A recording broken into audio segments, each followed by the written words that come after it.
Ordinance लाके इसको पलट सकते हैं। तो हो सकता है चुनाव आयोग भी वेबसाइट पे ना डाले, वो भी अपने पास सिर्फ मंगा के सूचना रख ले, वो सार्वजनिक ना हो। देखिए, अब कोर्ट ऑफ कंटेम्प्ट का तो डर इन लोग को है नहीं,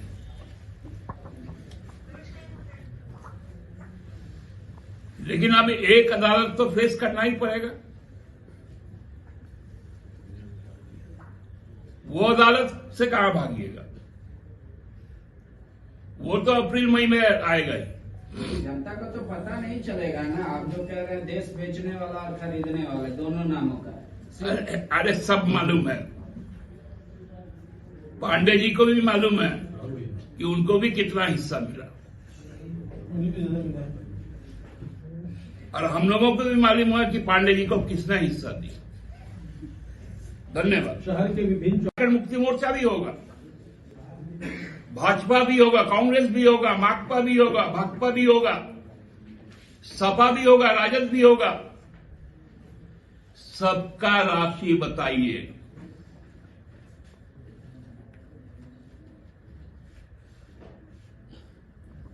और हमको लगता है कि एक ऐतिहासिक फैसला है, क्योंकि जब चुनाव की अधिसूचना जारी होगी तो चुनाव आयोग बताएगा देश बेचने का काम किसने किया। देश बेचने वाले लोग सामने आएंगे और देश को खरीदने वाले लोग के भी नाम सामने आएंगे। वो ऐतिहासिक पल होगा 13 फरवरी। और आश्चर्य मत कीजिए, मुझे तो आश्चर्य नहीं होगा कि 13 फरवरी को 13 मार्च, सॉरी, फिर से 13 मार्च वो ऐतिहासिक दिन हो जब देश बेचने वाले का नाम सामने आएगा, देश को खरीदने वाले का नाम सामने आएगा। और मुझे तो आश्चर्य नहीं है, मैं आज आपको बता रहा हूं, कहीं कल परसों में कोई ऑर्डिनेंस ना आ जाए कि सुप्रीम कोर्ट के इस जजमेंट को हम बदल रहे हैं, क्योंकि पार्लियामेंट का सेशन ओवर हो गया। पार्लियामेंट का सेशन ओवर हो गया। अब ये चोरों का जमात एक ही सहारा लेगा कि ऑर्डिनेंस लाओ, अध्यादेश लाओ और इस फैसले को खारिज करो। और बड़ा सीना तान के घूमने वाला ईडी, अब तुम्हारा पीएमएलए एक्ट 50 कहां जाएगा?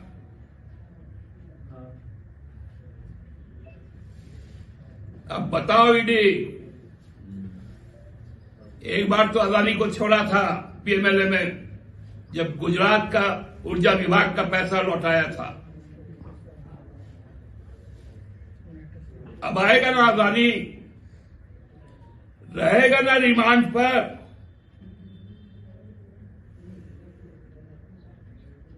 है हिम्मत ईडी में? 13 मार्च के बाद चुनाव आयोग के वेबसाइट पर ईसीआर ले,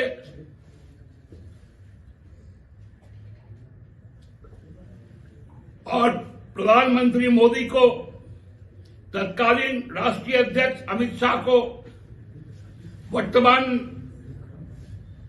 जो नड्डा जी है उनको, गौतम अडानी को डाले रिमांड पर। देखेंगे ईडी का कलेजा। अलग देश बना दिए हो पंजाब को। पंजाब का आदमी हरियाणा नहीं आ सकता, हरियाणा का आदमी दिल्ली नहीं आ सकता। अर्धसैनिक बलों से शेलिंग करवा रहे हो। एसएलआर से गोली चलवा रहे हो।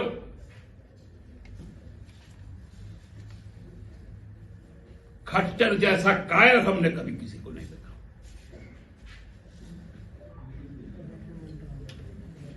जो 1.5 किलोमीटर दूर से शेडिंग करवाता और अपने ही देश में ड्रोन से शेडिंग करवा रहा है।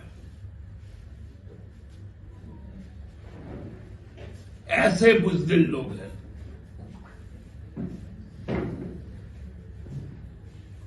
तो आज का इस ऐतिहासिक फैसला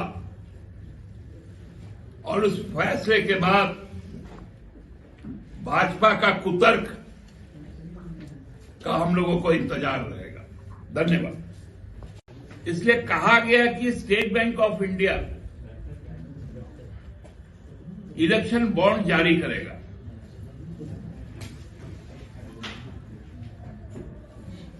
वो बॉन्ड कोई भी खरीद सकता है जिसकी पहचान एसबीआई नहीं बताएगा, और वो बॉन्ड किसी को भी दे सकता है जिसके बारे में वो भी किसी को नहीं बताएगा। तब याद कीजिए, हम लोगों ने इस पर कहा था, मैंने, कि ये पूरा मनी लॉन्ड्रिंग का मामला है, धन शोधन का मामला है। पॉलिटिकल पार्टी कहने के बाद आरबीआई के तत्कालीन गवर्नर ने भी इस बात को कहा था कि इससे रेगुलेशन में दिक्कत होगी। तत्कालीन मुख्य चुनाव आयुक्त ने भी इसे अव्यावहारिक बताया था। और जब ये चैलेंज हुआ तो सुप्रीम कोर्ट की प्राथमिक टिप्पणी भी यही थी कि इससे पारदर्शिता समाप्त हो जाएगी। लेकिन हम तो हैं मस्तान, मेरे पास बाहु में है दम, लोकसभा में हमारी बहुमत, 2018 से इसको लागू कर दिया गया। पहले तिथि की गई कि 1 अप्रैल से होगा। कर्नाटका में चुनाव था, 1 महीने पहले ही कर दिया गया, मार्च में, फाइनेंशियल ईयर के बीच में ही। उसमें भी 10 दिन का एक्स्ट्रा ग्रेस दिया गया।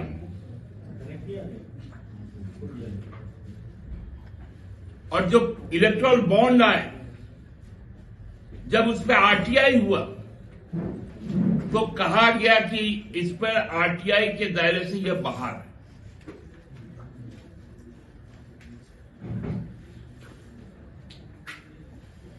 चोरी का सीना जोड़ी क्या होता है, वो भाजपा से कोई सीखे। तब से ये मामला लंबित था और आज संवैधानिक पीठ ने 5 जजों की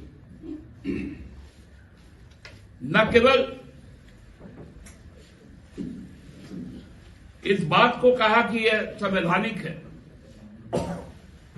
तमाम सरकार के कुतर्कों को, कंपनीज एक्ट में किए गए बदलाव को, आईटी एक्ट में किए गए बदलाव को, पीपल्स रिप्रेजेंटेशन एक्ट में किए गए बदलाव को, सबको खारिज किया। और एसबीआई को कहा कि तुम 3 हफ्ते में नाम जारी करके सूचना आयोग को भेजिए। और आयोग को कहा कि 13 फरवरी तक नाम आ जाना चाहिए कि अब तक कितने इलेक्शन बॉन्ड हुए, किन दलों को हुए। पूरी तरह से काले को सफेद करने का जो भारतीय जनता पार्टी की योजना थी, उसको असंवैधानिक करार करते हुए निरस्त किया गया। 2014 में जब सरकार बनी तो उसके बाद उनका दायित्व केवल और केवल एक ही रहा कि पूंजीपति वर्ग के हितों की रक्षा कैसे हो। क्योंकि आप लोग देखे होंगे 2012 के बाद विशेषकर 13 में गुजरात के तत्कालीन मुख्यमंत्री पूरे देश में रोज भ्रमण करते थे और भ्रमण के लिए उन्होंने एक उद्योग समूह का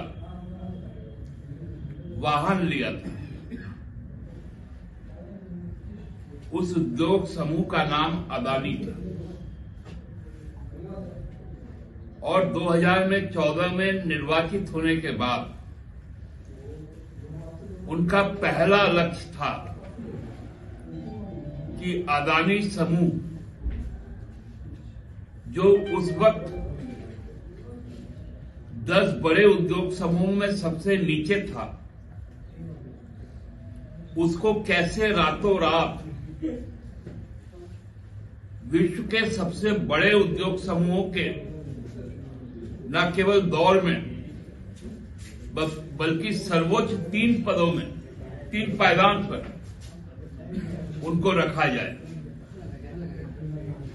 इसके लिए तत्कालीन वित्त मंत्री